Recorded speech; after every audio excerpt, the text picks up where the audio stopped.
وہ فیصلہ جو سب کے لیے حیرت انگیز تھا۔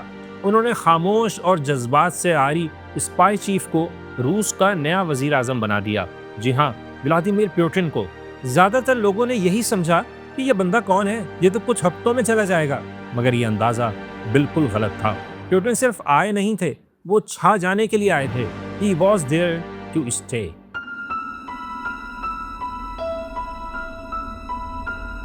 روس میں حکومت سمجھے کانٹوں کا بستر ہوتی ہے، اور ابھی پیوٹن کو وزیر اعظم بنے 1 مہینہ ہی ہوا تھا کہ ایک بڑا سانحہ ہو گیا۔ ماسکو اور دوسرے شہروں میں کئی بم دھماکے ہوئے اور 300 سے زیادہ عام شہری مارے گئے۔ اس حملے کا الزام لگایا گیا چیچن مجاہدین پر۔ جی ہاں، وہی جن کے خلاف روس 1994 سے 96 کے بیچ ایک جنگ ہار چکا تھا، اور یہ حملہ ایک نیا زخم تھا جو وہ روس پر لگا رہے تھے۔ روس کے عوام میں خوف تھا، غصہ تھا، ان کی نظریں ایسے لیڈر کو ڈھونڈ رہی تھیں جو انہیں بچائے، جو طاقت کا استعمال کرے، اور وہ لیڈر پیوٹن کے علاوہ کوئی اور ہو ہی نہیں سکتا تھا۔ انہوں نے وہ کیا جو یلسن کی کمزور حکومت نہیں کر پائی تھی۔ انہوں نے چیچنیا کے خلاف ایک نئی اور فیصلہ کن جنگ کا اعلان کر دیا۔ پیوٹن نے اس موقع پر وہ جملہ بھی بولا جو تاریخ کا حصہ بن گیا: ہم دہشت گردوں کا پیچھا کریں گے ہر جگہ، اگر وہ ایئرپورٹ میں ملے تو ایئرپورٹ پر ماریں گے، اور معاف کرنا، اگر وہ ٹوائلٹ میں ملے تو ٹوائلٹ میں ہی انہیں بہا دیں گے۔ یہ تھی وہ زبان جو روسی عوام سننا چاہتے تھے، ایک اسٹرانگ مین کی زبان۔ اور پھر وہی ہوا جس کے لیے میدان سجایا گیا تھا۔ روسی فوج نے چیچنیا پر چڑھائی کر دی، اس کے دارالحکومت گروزنی کو ملبے کا ڈھیر بنا دیا، ہزاروں لوگ مارے گئے اور بغاوت کچل دی گئی۔ اس جنگ نے پیوٹن کو روس کا سب سے پاپولر لیڈر بنا دیا۔ وہ راتوں رات ایک قومی ہیرو بن گئے، ایک ایسا لیڈر جو روس کی طاقت بھی واپس لا سکتا ہے اور عزت بھی۔ مگر ایک سوال آج تک زندہ ہے: کیا وہ بم دھماکے واقعی چیچن مجاہدین نہیں کیے تھے، یا یہ دھماکے خود FSB نے کروائے تھے، اسی ایجنسی نے جس کے لیڈر پیوٹن خود تھے؟ بہت سے صحافی اور کچھ سابق ایجنٹ بھی یہی کہتے ہیں کہ یہ کارنامہ FSB کا ہی تھا، اور یہ جنگ ایک بہانہ تھی تاکہ پیوٹن کے لیے راستہ صاف ہو سکے۔ حقیقت کیا ہے یہ کوئی نہیں جانتا۔ یہ ایک ایسا راز ہے جو شاید کبھی نہ کھلے۔ جو بھی ہو، راستہ کلیئر ہو چکا تھا۔ ایک چالاک کھلاڑی تخت روس تک پہنچنے والا تھا، اور پھر 31 دسمبر 1999 کا دن آ گیا۔ 20ویں صدی کے آخری دن کا آخری سورج غروب ہونے والا تھا، اور اعلان ہو گیا: